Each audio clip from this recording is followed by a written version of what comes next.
Salut, c'est Shiro Senpai, j'espère que vous allez bien, que vous pétez la forme. Moi en tout cas ça va super. On se retrouve aujourd'hui pour une nouvelle théorie, sauf que avant toute chose je tiens à préciser que cette théorie sera sûrement courte, on verra bien.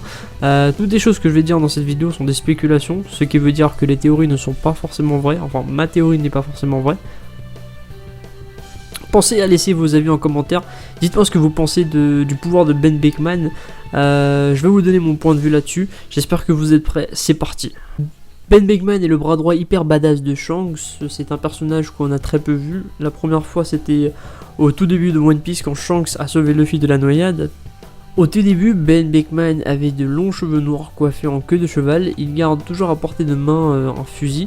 Ça c'est vraiment quelque chose de très important, il faut le préciser, car à la fin de l'arc Marineford, lorsque Shanks et son équipage font leur apparition, là, les cheveux de Ben sont certes gris, il est de plus marqué d'une grande cicatrice en forme de X sur la tempe gauche, mais comme je vous ai dit que le fusil était très important parce que il a justement réussi à arrêter Borsalino avec son fusil.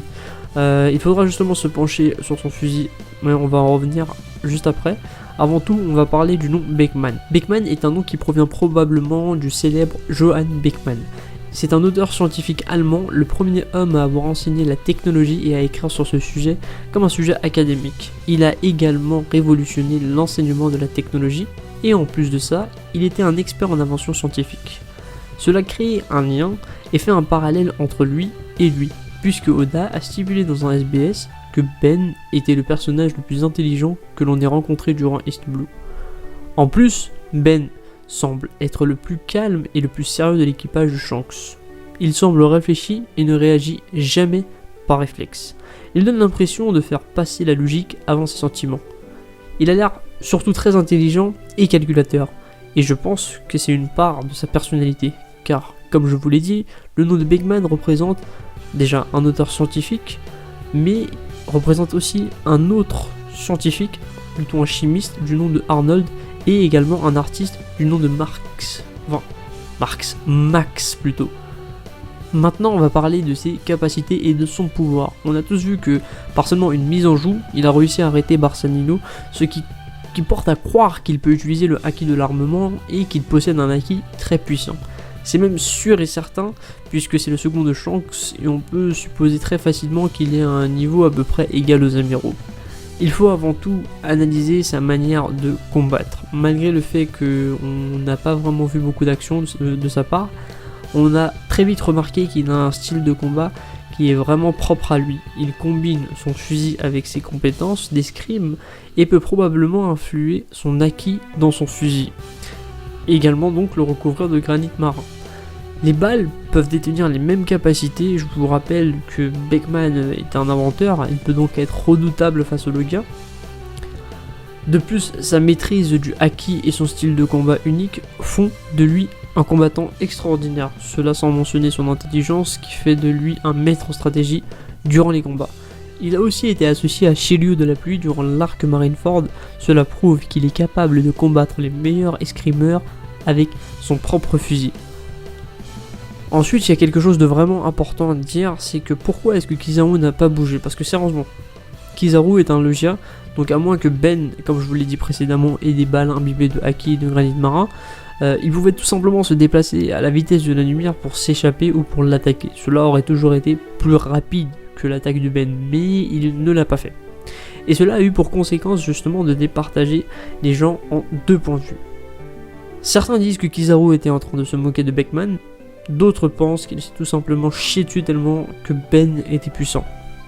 Moi je ne me range sur aucune des deux hypothèses, mais je vais répondre à ces deux hypothèses bien sûr.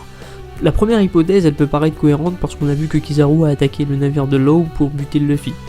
Ça voudrait dire que malgré l'avertissement de Ben, Kizaru s'en battait totalement les couilles et qu'il s'est effectivement foutu de sa gueule. Cette hypothèse peut paraître crédible, cependant je pense et je l'affirme que Kizaru ne s'est jamais foutu de sa gueule ou quoi que ce soit d'autre. Il n'a jamais voulu le troller, c'est juste une partie de sa personnalité qui est comme ça. On est dans One Piece et dans One Piece les gens sont toujours un peu plus chelous que la norme. Je peux surtout ajouter que lorsque Kizaru a attaqué le navire de Law, Ben avait rejoint son équipage. Donc ça c'est pas vraiment un argument. Ben Beckman était surtout en position de force, mais je vais en revenir plus tard.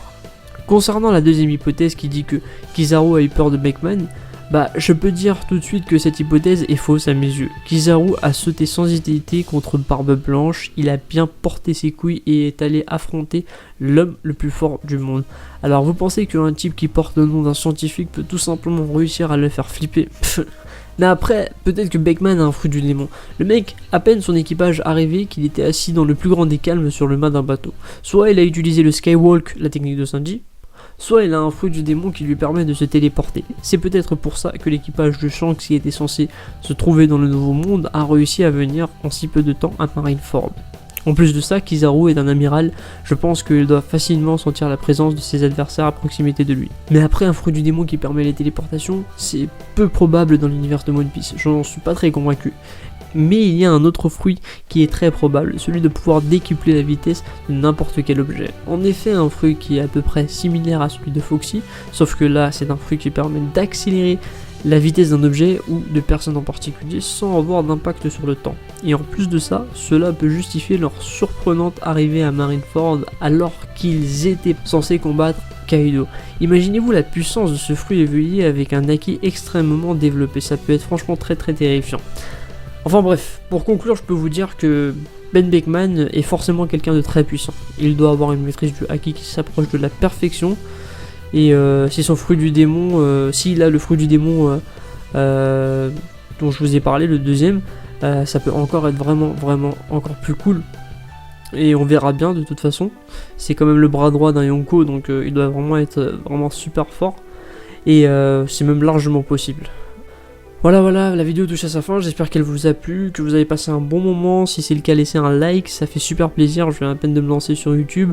Encouragez-moi en commentaire si vous avez aimé mon travail. Pensez également à vous abonner à ma chaîne, je vais faire beaucoup de vidéos sur One Piece, je vais essayer d'améliorer la qualité de mes vidéos. Je vous souhaite une bonne soirée, salut, ciao.